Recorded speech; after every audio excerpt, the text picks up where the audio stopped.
The Chinese Communist Party unstabilizes the Middle East. Summary. 1. The Chinese Communist Party, CCP, is betting on the Middle East to distract the U.S. for CCP's survival and ultimately to achieve its global hegemony. 2. The CCP has been planting the seeds for decades in the Middle East, and it starts to openly challenge the West by joining the axis of evil through its naval drill with Iran and Russia. 3.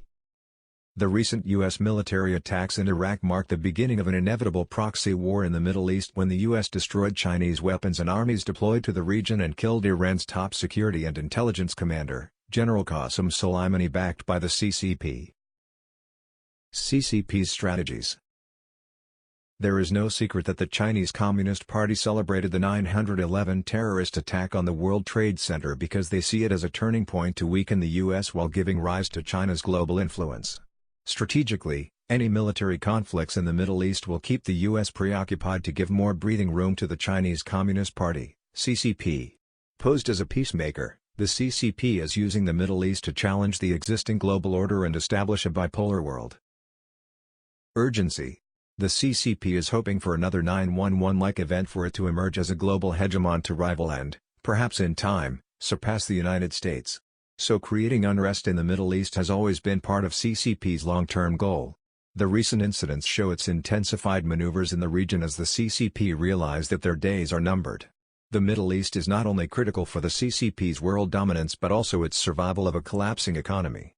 The escalating tensions in the Middle East have been caused by the black hands of the CCP. China has been selling weapons to the Middle East, including military drones, to tip the balance and threaten the peace in that region. A series of attacks were orchestrated by the CCP through its proxies to provoke the U.S. On April 8, 2019, the U.S. declared Iran's Islamic Revolutionary Guard Corps a foreign terrorist organization. On June 20, 2019, Iranians shot down an American drone. On Sept 14, 18 drones and 7 cruise missiles hit a major oil field and processing facility in Saudi Arabia, which blamed Iran for the attack. The United States has blamed Iran for a series of attacks on ships in the Gulf of Oman in 2019, which it denies. On December 27, China participated in an unprecedented joint naval drill with Iran and Russia in the Indian Ocean and Gulf of Oman. On December 27, a U.S. civilian contractor was killed and several troops injured in a 30-plus rocket attack on an Iraqi military base in Kirkuk. Iraq operates the base but houses American and foreign contractors who train Iraqi security personnel. The United States blames the Iran-backed Shiite Muslim militia Kataib Hezbollah for targeting U.S. bases and interests in Iraq over the last couple months. On December 29, the U.S. military bombed Iranian bases in Iraq and Syria, killing 80 people, including Major General Abu Ali Hazari, commander of the 45th Brigade of the Iranian Armed Forces and a key member of General Soleimani, commander of the Special Forces of the Iranian Revolutionary Guard's covert operation in Iraq. On December 30, the Iraqi Foreign Ministry announced that it will summon the U.S. ambassador in Baghdad over attack on Shabi bases. On December 31, the U.S. embassy in Baghdad was besieged by supporters of an Iranian-backed militia on Tuesday in retaliation for U.S. airstrikes.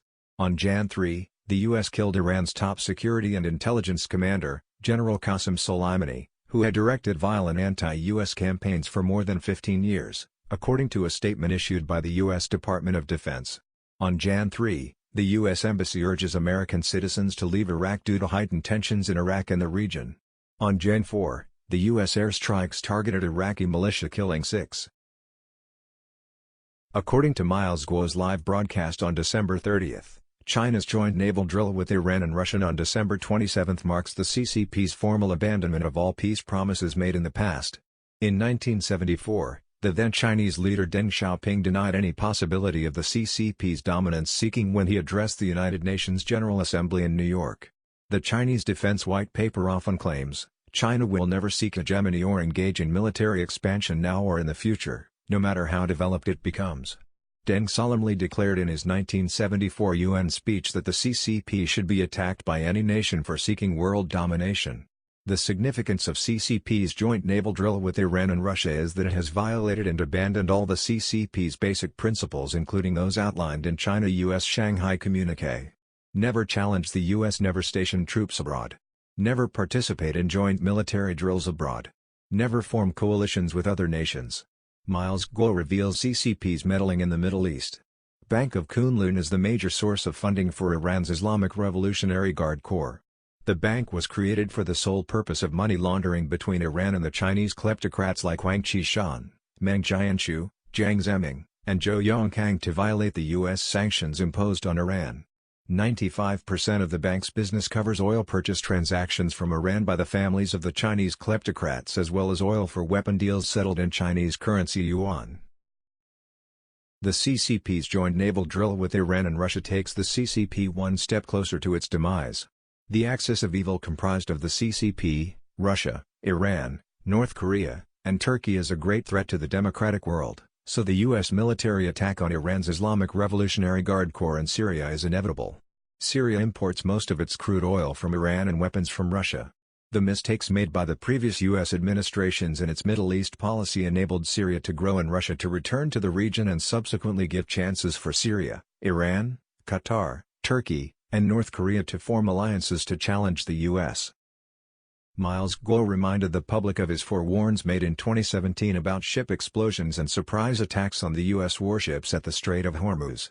They all became true in the past 2 years. He said that they were not predictions but intelligence gatherings from China, Russia, and Iran to show that these evil countries would challenge the West, combined with China's One Belt One Road initiatives and 2025 plan, 2035 plan, etc. The CCP is doing these to achieve one goal, 3F the U.S., which was brought up at the end of Miles Guo's press conference in 2017 at the National Press Club. 1. Weaken the U.S. 2. Trouble the U.S. 3. Kill the U.S. Miles Guo is a Chinese dissident who is uniting all anti-CCP forces around the world through his 3-year campaign called Expose Revolution. Thanks for watching.